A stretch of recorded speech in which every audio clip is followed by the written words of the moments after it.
c'est des animaux qui sont très peureux au départ et qui sont toujours aux aguets. Hein, ils sont toujours en train de se réveiller au cas où il y a un prédateur qui débarque. C'est un animal grégaire, c'est-à-dire qu'il fait un groupe, et donc il y a une structure sociale, et c'est cette vie en groupe, ce groupe, qui permet justement la survie. D'accord. Et donc qui dit organisation sociale, dit hiérarchie, et donc dit surtout communication. Ils sont obligés de communiquer entre eux pour s'entendre. Le cheval dominant, en fait, c'est celui qui n'a trouvé personne d'assez compétent pour lui assurer sa sécurité. Du coup, il prend le job. Donc, a priori, puisque c'est la leader, c'est une jument qui est plutôt exigeante, justement, hein, qui a un niveau d'exigence assez haut et qui n'est pas forcément facile à convaincre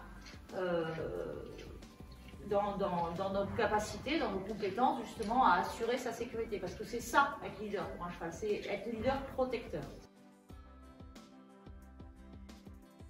Le langage des chevaux, ça rassemble plusieurs choses. Il y a tout ce qui est langage verbal quand même, il y a tous les hennissements. On connaît une vingtaine de hennissements. Alors ça, c'est les éthologues, hein, c'est les connaissances éthologiques pour le coup.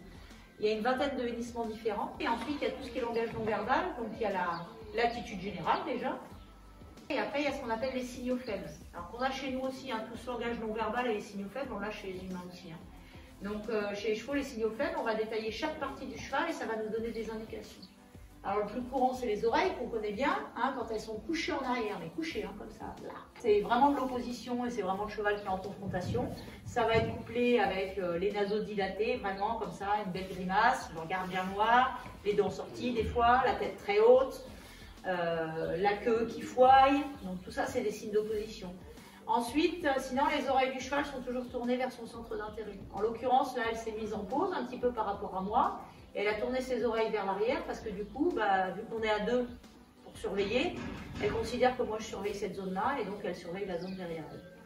Ensuite, on peut détailler alors la hauteur de la tête qui est toujours intéressante à savoir. Plus la tête est haute, plus le cheval est tendu, plus la tête est basse, plus il est relâché.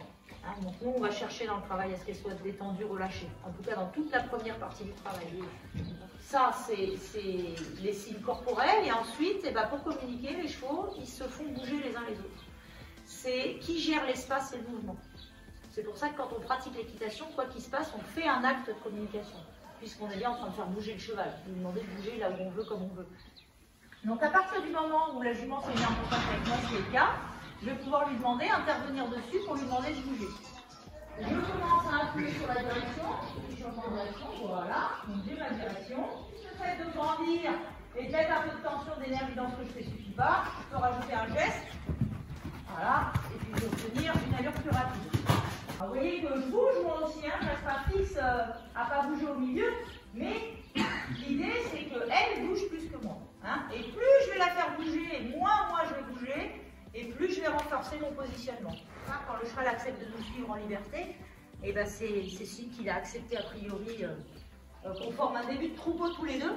Hein, et se met un petit peu sous mon autorité parce qu'elle se sent en sécurité, parce que je lui ai montré que ce que je faisais, que j'étais compétente pour répondre à ses questions, pour me gérer moi, pour gérer mes émotions, donc la gérer elle aussi.